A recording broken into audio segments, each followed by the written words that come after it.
오늘 말씀 바벨탑 사건 두 번째 심판의 사건이라는 말씀으로 함께 은혜 나누겠습니다. 지난 시간 노아의 자손들은 점점 동방으로 이동하였습니다. 그러다가 시날 평지에 정착하고 그곳에서 성읍들을 건설하고 바벨탑을 세우는 사건, 그 말씀을 함께 은혜 나누었습니다. 이 시날 평지는 훗날 우리에게 잘 알려진 메소포타미아 문명의 발상지가 되었습니다. 그들은 그곳에서 흙으로 벽돌을 만들고 그 벽돌을 불에 구워서 강도를 단단하게 한 다음에 그 벽돌을 쌓아서 역청을 발라 방수, 방청의 효과를 가져왔습니다. 이것은 놀라운 기술 문명의 발생이었고 또 요즘 말로 말하면 제4차 산업이 이제 활성화된 시점이다라고 볼 수가 있는 것이죠. 그러한 기술 문명을 가지고 사람들은 성읍들을 건설하고 또 하늘에 닿을 정도의 거대한 탑을 세우기로 약속하고 계획하였습니다. 그들의 계획은 실행에 옮겨졌고 우리는 이러한 일들이 하나님을 향한 인간의 반역의 사건임을 지난 시간에 살펴봤습니다. 그리고 오늘 우리가 살펴볼 말씀은 바벨탑, 그 반역의 사건을 하나님께서 보시고 그것을 친히 강림하셔 심판하시는 사건의 말씀을 오늘 나누고자 합니다. 지난 시간은 바벨탑의 반역의 사건, 오늘은 심판의 사건을 함께 은혜 나누고자 합니다. 자, 그렇다면 바벨탑 두 번째 이야기, 바벨탑 심판은 영적으로 무엇을 의미하고 있는가? 첫 번째, 하나님 없는 인간 경영을 막으신 사건입니다. 하나님 없는 인간 경영, 따라해 봅시다. 하나님 없는 인간 경영. 하나님 없이도 사람들이 경영할 수 있다는 겁니다. 우리가 지난 시간 살펴보았듯이 하나님은 사람들에게 성읍을 건축하고 탑을 쌓으라 말씀하신 적이 없습니다. 다시 말해 노아 홍수 이후 온 인류는 하나님께서 말씀하시지도 않는 일에 온 힘을 다하여 수고하고 노력하고 애써서 그 하나님이 말씀하지 않은 성읍을 건축하고 하나님이 말씀하지 않은 탑을 세우기로 노력했다는 것입니다. 최초의 도시 국가를 건설한 사람들, 어떻게 보면 인간적으로는 굉장히 잘한 일인 것 같아요. 발달된 문명 도시 공동체를 최초로 이루었으니까. 그러나 최초의 성을 건축한 사람, 이 사람을 살펴보면은 이것이 잘한 일이라는 것은 아니라는 생각이 들게 됩니다. 이게 무슨 말이냐? 여러분, 최초의 성을 건축한 사람이 누구일까요? 최초의 성을 건축한 사람. 우리 창세기 강해 중에 배웠었는데 가인입니다. 가인은 왜 성읍을 건축하였는가? 가인은 아벨을 죽인 후에 사람들이 자신을 죽일까 걱정이 되어서 자신이 만든 성에 거주하며 살았던 것입니다. 그러나 하나님은 사람들이 가인을 해치지 못하도록 가인에게 증표도 주셨고 언약의 말씀도 주셨었습니다. 가인은 하나님의 말씀을 신뢰하지 못하고 자신의 수고와 노력으로 살아가고자 하는 성을 쌓고 그 성에서 살아갔던 거죠. 성이라는 것은 자기가 이 세상에서 자기 안전을 지키고 살아가겠다는 것이 성인 거예요. 사람들은 누구나 자기 성을 쌓고 살아간다고 그러잖아요. 그래서 이 마음 문을 닫아버리는 거죠. 사람들이 내 성에 어디까지는 들어올 수 있는데 성 문을 열고 들어오는 건 용납하지 않는 거예요. 자기의 삶을 침범하지 않기를 바라는 거죠. 우리도 잘 생각해 보면은 다른 사람이 이거까지는 안 했으면 좋겠다 하는 것들이 있거든요. 근데 그런 것들이 뭐냐면 내가 공격받고 내가 위협받는다라고 느끼기 때문에 그런 거예요. 마찬가지로 시날 평지에 도착한 사람들도 안전한 성읍들을 건축하고 또 그 가운데 하늘까지 닿는 탑을 세워서 우리끼리 흩어지지 말고 우리끼리 안전을 지키며 우리끼리 잘 살아보자라고 말했던 것이죠. 오늘날 하나님은 인간들이 성읍과 탑을 건설하는 모습을 보시기 위해 하늘에서 이 땅으로 내려오셨습니다. 하나님께서 이 땅에 내려오셨어요. 이런 걸 보고 우리는 강림하셨다라고 말씀하시죠. 5절 말씀을 같이 읽어볼까요? 5절 시작. 여호와께서 사람들이 건설하는 그 성읍과 탑을 보려고 내려오셨더라. 여호와 하나님께서 뭘 보려고 내려오셨다고요? 성읍과 탑을 건설하는 곳. 그러니까 건설 현장에 하나님이 내려오신 겁니다. 인간들은 탑을 쌓아서 하나님께 나아가려고 그랬습니다. 그런데 하나님은 어떻게 하셨어요? 내려오셨어요. 근데 인간들이 탑을 쌓는 것이 얼마나 어리석은 일인지 우리가 한번 영상을 한번 봤으면 좋겠습니다.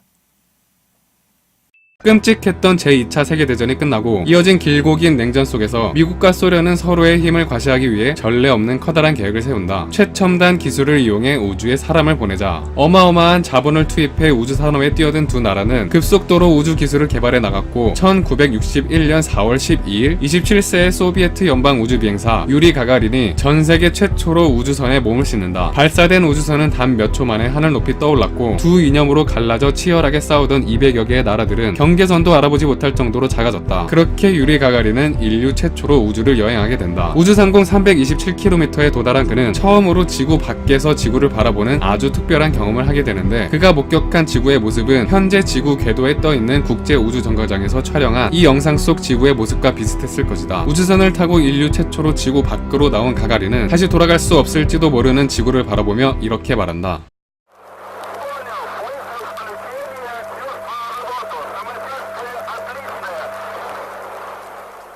1시간 반이라는 짧은 우주 여행을 무사히 마치고 한순간에 소련의 영웅으로 탄생한 그는 인터뷰에서 이렇게 소감을 밝힌다. 멀리서 지구를 바라보니 우리가 서로 다투기에는 지구가 너무 작다는 것을 깨달았습니다. 소비에트 연방의 성공적인 우주 탐사 이후 발등에 불이 떨어져 버린 미국은 세계 최초로 달에 사람을 보내겠다는 더욱 커다란 계획을 세운다. 그리고 8년 후인 1969년 미국의 우주 비행사 닐 암스트롱은 인류 최초로 달에 발을 디디는 영광을 누린다. That's one small step for man, one giant leap for mankind. 이 순간이 지금까지도 인류 역사에서 최고의 순간으로 꼽히는 이유는 달과 지구 사이의 엄청난 거리 때문일 것이다. 우리는 공기가 좋은 밤이면 달의 거뭇거뭇한 표면까지 적나라하게 볼 수 있고 달과 지구를 묘사할 때 이런 이미지가 자주 사용되어 달이 지구와 가깝게 있는 것 같지만 실제로 달과 지구의 현실적인 거리를 나타내자면 이런 모습이 된다. 38만 킬로미터, 지구의 지름이 1만 2,700킬로미터이니 지구의 지름을 30번 더한 것과 같다. 30개의 지구가 들어갈 수 있다는 말이다. 이렇게 이번에는 미국의 영웅이 된 암스트롱은 우주 항해를 마치고 이렇게 말한다. 저 예쁘고 푸른 아주 조그마한 공이 지구였다는 사실이 갑자기 떠올랐습니다. 엄지손가락을 치켜 올려 한쪽 눈을 감으면 지구는 완전히 엄지손가락이 가려졌죠. 그런데 저는 거인이 된 것처럼 느껴지지 않았습니다. 오히려 엄청나게 작은 존재로 느껴졌죠. 과연 그렇다. 38만 킬로미터 떨어진 달에서 본 지구는 하나의 푸른 콩처럼 작아 보인다. 그런데 아쉽게도 여기까지가 인간이 지구에서 가장 멀리 떠나온 인간이 지구에서 가장 멀리 떠나온 거리다라고까지 이제 말하려고 했던 거예요. 근데 왜 여기서 재미난 게 뭐냐면요. 지금 신할 평지가 지금 우리가 살고 있는 시대에 어디라고 말했었죠? 이라크하고 시리아. 여기가 바로 이제 신할 평지고 메소포타미아 지역인데 이 메소포타미아 지역은 두 강 사이의 땅이라고 그랬거든요. 강 두 개가 뭐라고 그랬어요? 유프라테스하고 티그리스 강. 그 강 두 개 사이에다가 성읍들을 건축해 놓고 거기 가운데에 있는 땅이 바벨이에요. 그 바벨이라는 땅에다가 탑을 높이 세웠어요. 그래서 어디까지 닿게 하자고 그랬어요? 하늘까지 닿게 하자고 그랬어요. 이게 얼마나 어리석은 생각이에요. 여러분, 하나님이 내려오셔야만이 우리는 하나님을 만나는 줄로 믿습니다. 하나님이 내려오셔야 되는 거예요. 여러분, 하늘을 뚫고 올라갔어요, 인간들이.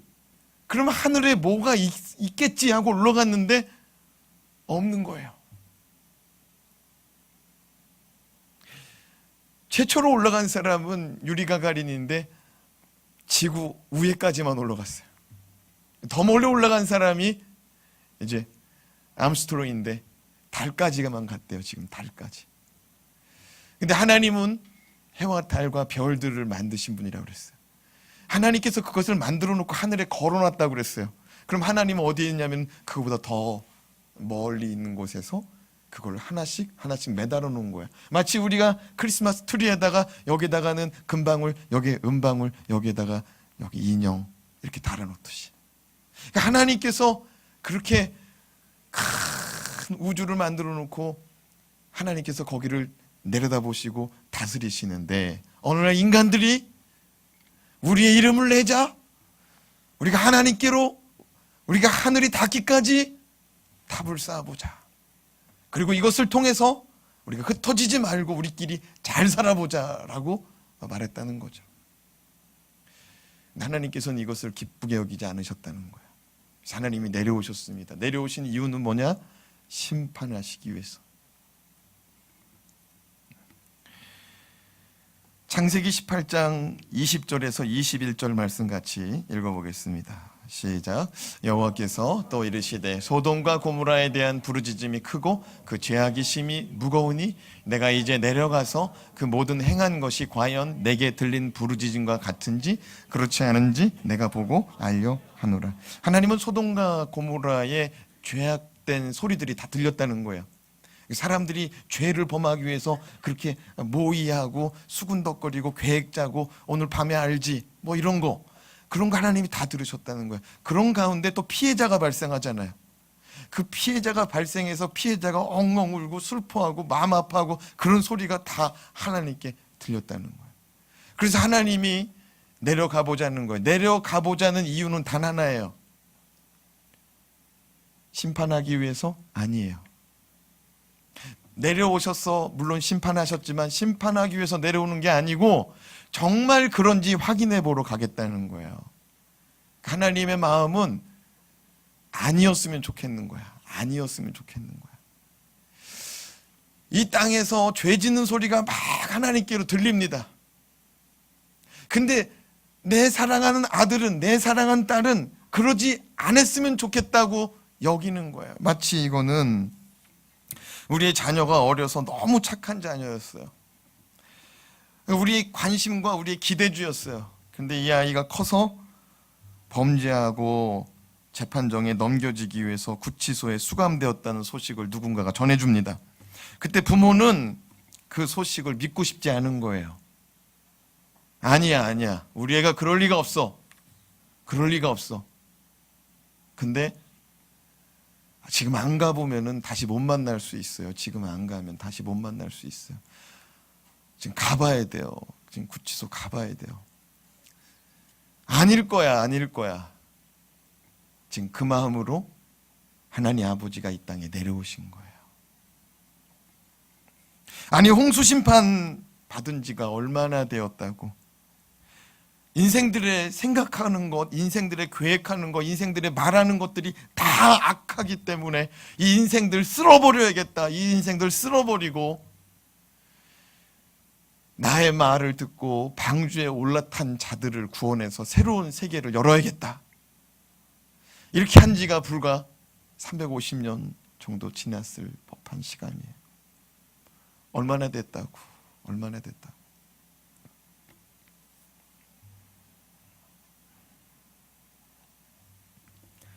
하나님은 그게 정말 사실인지 확인하러 내려오셨습니다. 그런데 여러분, 하나님이 내려오시면 심판할 수밖에 없어요. 하나님 내려오시면 심판할 수밖에 없어요. 소돔과 고모라도 확인하기 위해서 내려왔다고 그랬잖아요. 근데 뭘로 심판했어요? 불과 유황으로 심판했어요. 아니, 그냥 가시면 안 되나 확인했는데 아니요. 하나님은 거룩한 분이기 때문에 그 죄 가운데 그냥 있을 수 없는 거예요. 하나님은 사랑의 하나님만 있는 게 아니고 거룩하고 공의로운 하나님도 계시다는 거예요. 하나님의 속성 가운데. 근데 이게 하나님은 분리되는 게 아니에요. 옛날에 뭐 그런 얘기 있었잖아요. 뭐 직장 생활하려면 또 영업하려면은 간쓸개는 어디다가 두고 오라고 그래요? 집에 냉장고에 놓고. 그런 얘기까지 있었잖아요. 근데 하나님이 이 땅에 내려오실 때 거룩과 공의는 하늘에 놓고서 사랑만 가지고 내려올 수 없다고요.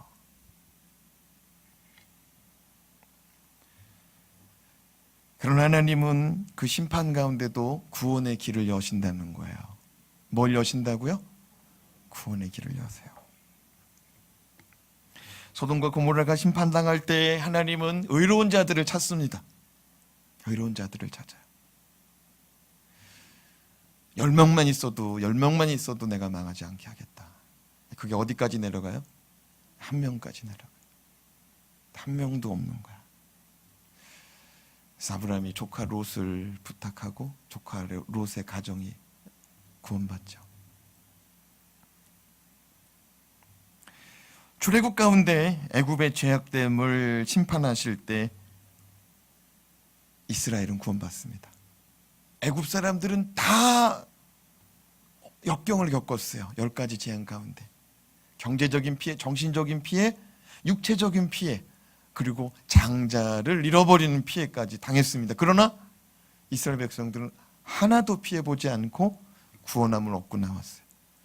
따라합시다. 하나님이 임하시면 자기 백성은 구원하시고 죄의 백성은 심판받는다. 여러분, 하나님이 임재하실 때, 하나님이 강림하실 때 저와 여러분 모두 구원받기를 주님의 이름으로 축복합니다.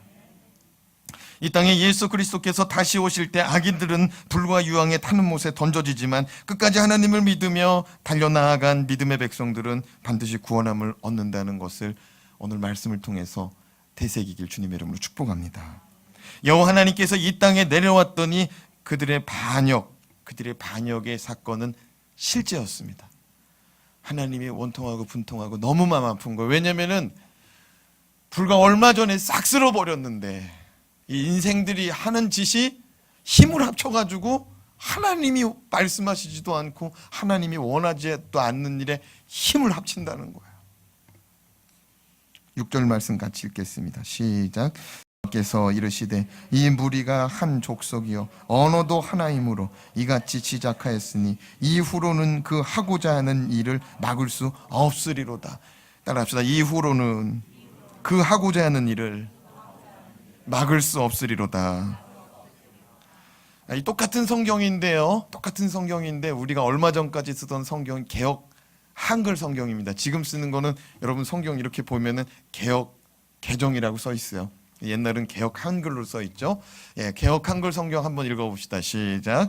여호와께서 가라사대 이 무리가 한 족속이요 언어도 하나이므로 이같이 시작하였으니 이후로는 그 경영하는 일을 금지할 수 없으리로다. 말씀해 보니까 이후로는 그 하고자 하는 일을, 그리고 이제 개역 한글 성경에서는 이후로는 그 경영하는 일을, 그러니까 무슨 말이냐면 하고자 하는 일이 경영하는 일이라 이거예요. 사업을 경영한다. 가정을 경영한다. 이 경영한다는 말은 자기가 하고 싶은 거 하고 있다는 얘기예요. 그런데 이 하고 싶은 거 하는 일 가운데 하나님 없이도 할 수 있다는 거예요. 하나님 없이도 자기가 하고 싶은 삶을 살아갈 수 있다는 거예요. 하나님은 저들의 일을 지금 막지 않는다면 이 다음에는 막을 수 없다고 말합니다. 저들의 경영하는 것을 지금 막지 않으면 저들을 막을 수 없다고 말합니다. 아니, 하나님이 이렇게 뭐 능력이 없는지 모르겠어요. 사람이 하고자 하는 일을 지금 막지 않으면 하나님도 막을 수 없대요. 그럼 하나님이 왜 이렇게 무능력하죠? 오늘 말씀에 있는 하나님이 왜 이렇게 무능력해요? 사람이 힘을 합치면은 하나님도 막을 수가 없대. 아니, 말씀이 오늘 왜 이러죠? 하나님이 너무 약한 것 같은데. 사랑하는 여러분, 이 말씀은 이런 거예요. 사람의 죄라는 것이 어느 정도의 속도가 붙으면은 막을 수 없다는 거예요. 이해가 되세요? 이 죄라는 것이 가만히 있을 때는 이 죄가 활성화되지 않은 상태예요. 근데 행동으로 옮겨버렸을 때, 그리고 이 행동이 자연스러워질 때, 그리고 이 행동이 속도감이 있을 때, 도둑질도 처음에는 벌벌 떨면서 합니다. 근데 별 한 10개 정도 달고 나면은 선수가 되는 거예요. 이해가 돼요? 죄도 그렇다는 거야. 영적인 죄들도. 잠언 16장 3절 말씀 읽어봅시다. 잠언 16장 3절 시작. 너의 행사를 여호와께 맡기라. 그리하면 내가 경영하는 것이 이루어지리라. 조금 전에는 하나님께서 경영하는 것을 막아버리겠다고 그랬어요. 근데 지금은 경영하는 것을 이루어주겠다고 말합니다. 여러분은 어느 쪽의 인생을 살고 싶습니까? 하나님이 여러분의 인생을 막을 수밖에 없는, 아니면 하나님이 여러분이 경영하는 것을 이루어주는 인생, 어떤 걸 원하십니까?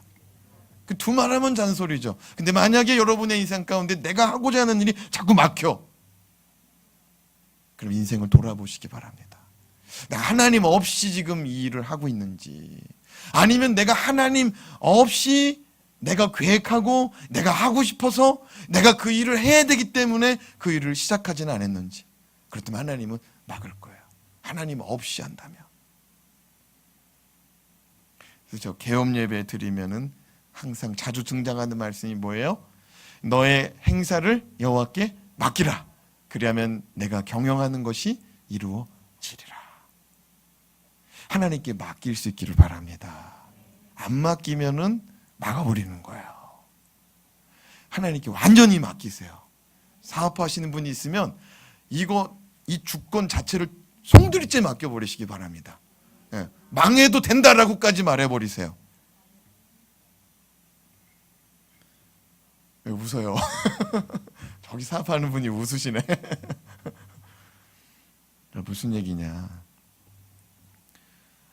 여러분, 이거 얼마나 기가 막힌 거예요. 이 사업 아이템이 기가 막힌 거예요. 벽돌을 만들었어요. 돌을 쪼개가지고 건축할 때, 돌을 싸가지고 건축할 때 붉은 흙에다가 물을 섞어가지고 벽돌을 만들었어요.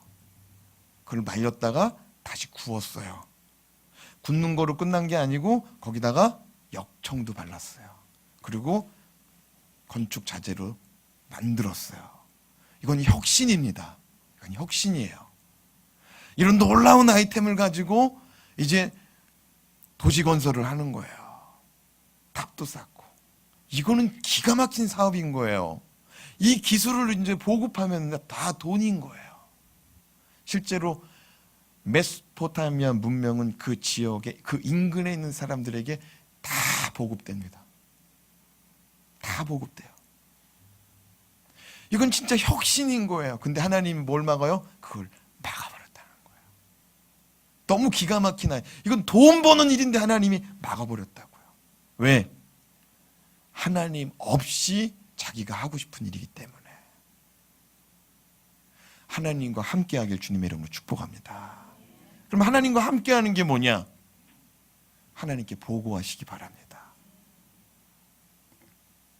하루 일과를 시작하는 시점에서 하나님, 오늘은 무슨 일이 있어요? 이 일은 별로 큰 일도 아닙니다. 제가 능히 할 수 있는 일들입니다. 그렇지만 오늘 이 일들을 하나님께 보고합니다. 제가 이 일들을 할 때 하나님의 도우심을 받았으면 좋겠습니다. 사소한 일이지만 제가 그 일에 하나님의 도우심을 받기 원합니다. 여러분, 우주선도 나사 하나 때문에 떨어지는 거 알아요? 비행기도 나사 하나 때문에 떨어지고, 나사 하나 때문에. 얼마 전에 우리나라의 대표적인 기술의 정말 집합이라고 할 수 있는 수리운이 떨어졌어요. 나중에 그게 이제 밝혀지겠지만 아마 작은 부품의 이 불량, 작은 부품의 불량 때문에 그런 거로 밝혀질 겁니다. 왜냐하면은 그 수리온은 너무나 기가 막힌 기술의 집합체이기 때문에. 그건 다 시뮬레이션을 돌렸고 다 검증된 상태에서 날았는데 무언가가 불량이 있는 거예요. 삶의 작은 일도 하나님과 상의하시기 바랍니다. 큰 일도 하나님과 상의하시기 바랍니다. 하나님께 보고하세요. 그럼 누가 책임지는 거예요? 그 다음부터는 하나님이. 개업 예배 드릴 때 우리 성도들에게 꼭 부탁하는 게 있어요. 뭐냐?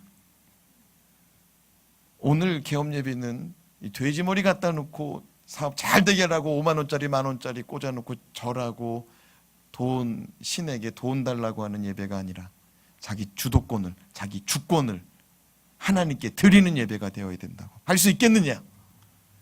우리 성도들이 할 수 있다고 그래서 예배 다 드려지고 왔어요. 하나님께 주도권을 넘기는 거예요. 주권을 넘기는 거예요. 그래서 결혼하고 나서 처음으로 성경책 위에 손 얹고 언약하는 분들도 많았을 거예요. 하나님 앞에서 약속하는 거예요. 내 사업이 하나님께 되기로. 여러분, 가정도 하나님 없이 자녀들 키울 수 있습니다.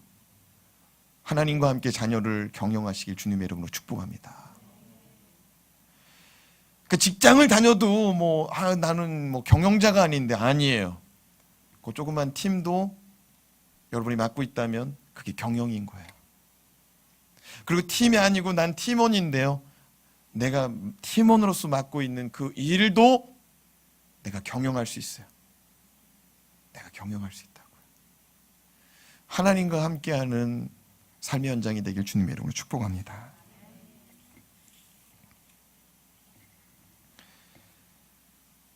만약 하나님께 보고했는데 하나님이 그거 원하지 않는다고 그러면, 네, 알겠습니다. 그럴 수도 있어야 돼. 그게 진짜 하나님과 함께하는 거죠. 우리 하나님을 경험하는 삶, 우리가 오늘 제1기 수료식을 했는데요, 하나님을 경험하는 삶이 뭐냐, 여기 7가지 단계가 있어요. 한번 읽어볼까요? 첫째, 제가 첫째 하면 여러분 읽어보는 거예요. 첫째, 하나님은 항상 당신 주위에서 일하고 계십니다. 둘째, 하나님은 당신과 실제적이고 개인적이며 지속적인 사랑의 관계를 추구하십니다. 셋째, 하나님은 당신이 그분의 일에 참여하도록 당신을 초청하십니다. 넷째, 하나님은 항상 자신과 자신의 목적과 길을 보여주기 위하여 성령님에 의해 성경, 기도, 환경과 교회를 통해서 말씀하십니다. 다섯째, 하나님의 부르심은 항상 당신을 믿음의 갈등으로 몰아넣고 결단과 그에 따른 행동을 요구합니다. 하나님께서는 항상 우리보다 앞서 일하시고 우리의 삶의 자리에 먼저 일하고 계신데, 하나님께서 성경과 교회와 사람과 환경을 통해서 말씀하신다는 거예요. 너 나랑 같이 일해볼래? 하나님이 거룩한 마음을 주신다는 거예요. 그런데 우리 속에 갈등이 일어나는데, 왜냐하면 하나님의 일을 하려면 내 거가 손해봐야 되거든요. 내 시간이 뺏겨야 되거든요. 내가 텔레비 볼 시간 뺏겨야 되고, 내가 또 친구 만나야 될 시간 뺏겨야 되거든요. 하나님의 일이라는 거는 내 일을 손해볼 때 하나님의 일이 시작되거든요. 그러니까 여기 보면 하나님이 믿음의 갈등을 몰아넣는데요. 여러분, 설교 말씀 듣고 나서 마음이 막, 머리로는 그게 맞는 것 같은데 마음이 막 불편할 때가 있어, 없어요? 머리는 끄덕끄덕인데 그걸 살아가려고 한다니까 힘든 거야. 그게 믿음의 갈등이에요. 하나님이 항상 그렇게 갈등 코너에다 몰아놓고 결단하라는 거예요. 할 거냐 말 거냐 결단하라는 거야. 근데 만약에 우리가 순종하면은 그때 하나님의 역사가 나타나는 거예요. 여섯째, 시작. 당신은 하나님의 역사에 참여하기 위해서 당신의 인생을 하나님의 뜻에 맞게 조종해야 됩니다. 누가 조종해야 된다고요? 내가 조종해야 된대. 하나님의 뜻에 맞게 내가 조종해야 된대. 하나님을 내가 조종하려고 그래. 그럼 조종이 되겠어요, 안 되겠어요? 안 되는 거 알면서도 끝까지 버텨요, 우리는. 그죠? 그 하나님을 한번 이겨보겠다는 거죠. 근데 우리가 조종당할 때 어떤 역사가 일어나느냐? 7째, 시작. 당신이 하나님께 순종하고 하나님이 당신을 통해서 그분의 일을 성취하심으로 말미암아 당신은 경험으로 하나님을 알게 됩니다. 아멘입니까? 그러니까 여러분, 말씀 듣다가 마음이 막 갈등이 일어나는 건 정상적인 거다, 비정상적인 거다? 정상적인 거다. 근데 그 갈등 속에서 내 거를 내려놓고 하나님 걸 딱 붙잡으면은 누굴 경험한다? 하나님을 경험한다. 여러분, 하나님은 지금 바벨탑을 쌓는 인생들을 바라보시며 지금 그 일을 막아야겠다라고 말씀하십니다. 지금 그 일을 막아야겠다. 그렇지 않으면 저들을 구원할 길이 아예 막히기 때문에, 저들이 구원받을 수 있는 길이 아예 막히기 때문에 저들 하는 짓을 지금 막아야겠다라고 말씀합니다. 여러분, 미성년자 아이들이 차를 타고 운전하고 싶어합니다. 얼마 전에도 큰 사고가 있었습니다. 중학교 아이들이 렌트카에서 차 몰고 가서 5명 그 자리에서 다 죽었어요. 어린아이들도 키를 꼽아 시동을 걸고 싶어하고 기아 레바를 당기고 싶어합니다. 우리 애들이 지금 그래요. 이놈. 왜냐면 우리 없을 때 돌릴 수 있으니까. 그러나 부모들은 절대로 그 아이들에게 차키를 주면 안 됩니다. 왜냐면 그대로 내버려뒀다간 사고 나서 목숨 잃어버릴 수 있기 때문입니다. 하나님은 지금 멈추지 않으면 구원받을 기회를 놓친다라고 보신 겁니다. 저들이 바벨탑을 계속 쌓다가는 하나님 없이도 살아갈 수 있겠구나. 하나님께서 막으실 때 잠잠히 하나님 앞에 내가 잘못된 것들은 무엇이 있는지, 또 하나님께서 원하지 않는 일들은 무엇이었는지 우리의 삶을 돌아볼 수 있기를 주님의 이름으로 축복합니다. 둘째로 심판 가운데 은혜의 길을 여시는 사건입니다. 그것이 바로 바벨탑 심판 사건입니다. 심판 가운데 은혜의 길을 여시는 사건. 오늘날 세계는 많은 나라와 많은 민족이 살고 있습니다. 우리는 그들을 바라보며 다르다라고 말합니다. 근데 그 다른 게 뭐냐면은 피부색도 있을 수 있겠고 혈통이 있을 수 있겠지만 무엇보다도 분명하게 다른 것은 무엇이냐? 언어가 다르다는 겁니다. 여러분, 백인들 사회에 얼굴 까만 사람이 있습니다. 흑인이 있습니다. 그러면 그 사람은 그 나라 사람이 아니냐? 아니요. 그 나라 사람, 그 나라 말 하면은 그 나라 사람 맞는 거예요. 언어가 바로 민족과 나라를 이제 가르고 나누고 있는 것이죠. 하지만 바벨탑 사건이 있기 전까지는 전 세계의 모든 나라, 모든 민족은 다 하나의 언어를 쓰고 있다는 거죠. 1절 말씀, 오늘 말씀 1절 말씀 읽습니다. 시작. 온 땅의 언어가 하나요, 말이 하나였더라. 언어는 하나님께서 인간들에게 주신 축복입니다. 뭐라고요? 축복. 언어는 축복이에요. 옆 사람을 한번 축복해 봅시다. 저는 당신이 건강하시기 바랍니다. 집사님이 복의 복을 받기 바랍니다. 물질의 복도 받기 바랍니다. 건강도 받기 바랍니다. 자녀의 잉태도 바랍니다. 예, 우리 이종훈 권사님한테 축복하신 분은 잘 기도를 많이 해야 돼. 예. 기도를 어마어마하게 하지 않는 이상, 예, 마리아와 같이 잉태되지 않는 이상, 예, 쉽지는 않아요. 근데 여러분, 말을 하면은 말대로 된다는 역사 들어봤습니까? 왜 그런 줄 아세요? 우리가 하나님의 자손이고 자녀이기 때문에 그렇습니다.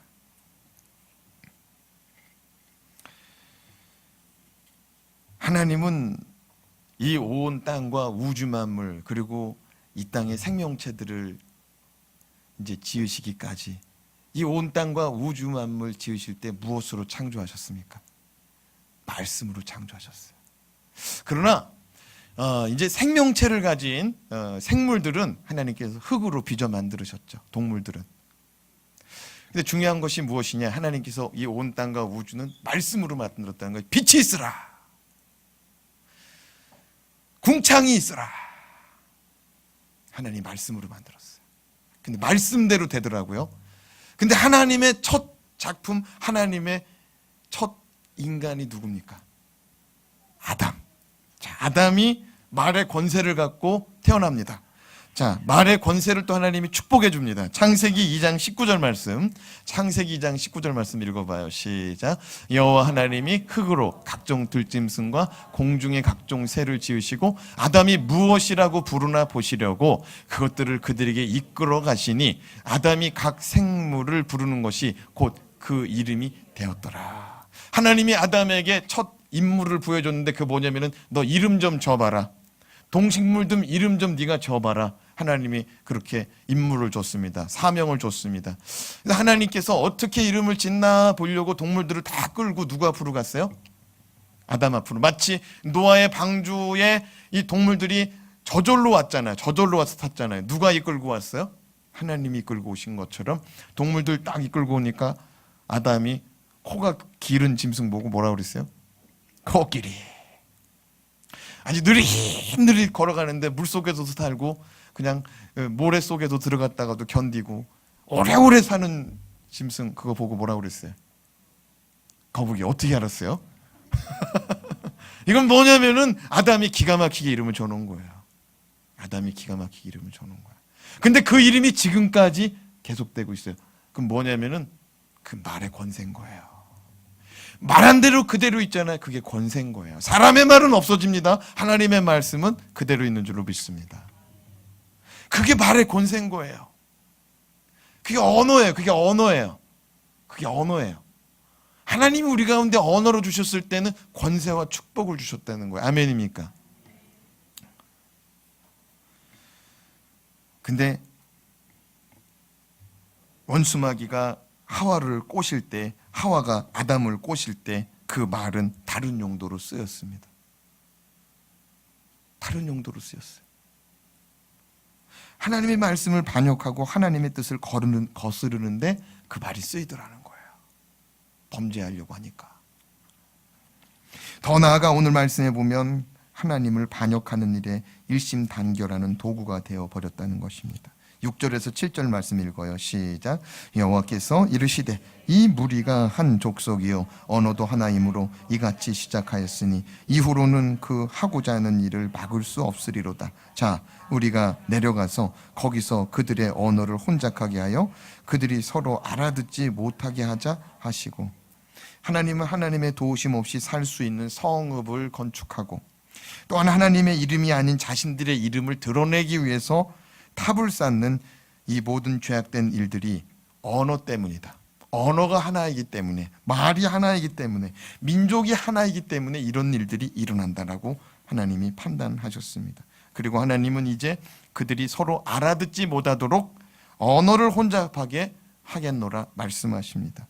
만약 이 바벨탑 사건이 없었다면 우리는 영어를 배우고 제2 외국어를 배우지 않아도 되었을 것입니다.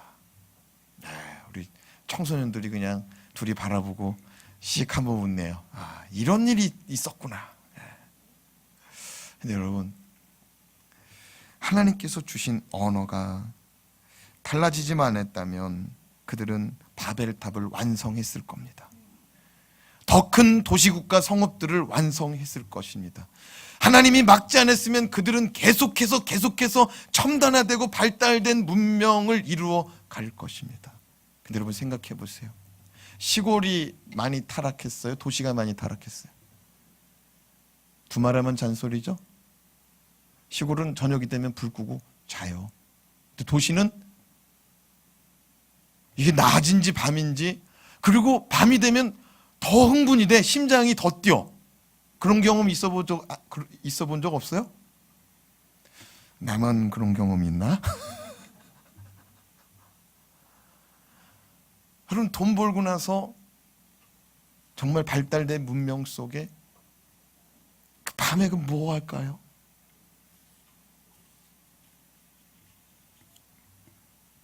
하나님께서는 하나님 없는 제국을 건설하고 하나님 없이 자기 이름을 높이려고 그러고 하나님 없이 첨단으로 살아가고자 하는 사람들의 삶을 막아버렸어요.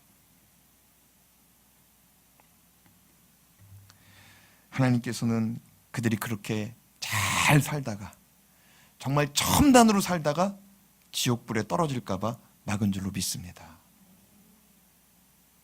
그렇게 살다가 죽으면 안 되니까 막은 거예요. 그래서 어떤 사람들은요, 인생 가운데 잘 나가는 갑자기 건강이 안 좋아져. 하나님 막는 거예요. 아멘입니까? 깨닫고 돌아오라는 거예요. 깨닫고 돌아오라는 거예요. 8절 9절 말씀 읽고 얼른 마칠게요. 시작. 여호와께서 거기서 그들을 온 지면에 흩으셨으므로 그들이 그 도시를 건설하기를 그쳤더라. 그러므로 이름을 바벨이라 하니 이는 여호와께서 거기서 온 땅의 언어를 혼잡하게 하셨음이니라. 여호와께서 거기서 그들을 온 지면에 흩으셨더라.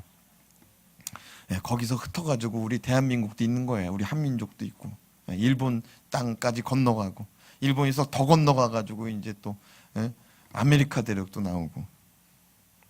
근데 바벨이라는 뜻이 뭐냐면은 혼잡하다라는 뜻입니다. 혼잡하다. 거기서 하나님이 흩어버린 거야. 거기서 흩어버렸어. 무엇을? 언어를. 그때부터 이제 언어를 못 알아듣는 거야. 그러나 천국에서는 헬라인이나 유대인이나 할레파나 무알라페나 야만인이나 수고디아인이나 종이나 자유인이나 차별이 있을 수 없나니 오직 그리스도는 만유시요 만유 안에 계시니라. 골로새서 3장 11절에 말씀합니다. 거기에서는 다 하나라는 거야. 누구 안에? 그리스도 안에. 우리 교회 안에서도 전라도 사람, 경상도 사람, 충청도 사람, 강원도 사람, 이북 사람, 또 우리 교회는 또 태국하고 또 베트남 사람도 간간히 오는데 외국인들도 다 하나로 하나님 가족으로 지낼 수 있기를 주님의 이름으로 축복합니다. 기도하겠습니다. 하나님 아버지, 바벨탑은 인류 문명 가운데 혁신적인 일이고 기가 막힌 하이테크놀로지의 어마어마한 능력의 모티브가 된 사건이었습니다. 그런데 하나님께서는 그것을 기뻐하지 않으셨습니다. 하나님 없이 하나님이 뜻하지 않고 하나님이 말씀하지 않은 대로 그 일들을 행하였기 때문에 오늘 말씀을 통해서 하나님은 말씀하셨습니다. 하나님 없는 인간의 경영을 내가 지금 맡겠노라. 우리 인생 가운데 내가 하고 싶은 것이 경영이라고 말씀하였는데 내가 하고 싶은 대로 살아가는 것이 아니라 하나님의 하고 싶은 일, 하나님의 경영을 이루는 내 인생이 되게 하여 주시옵소서.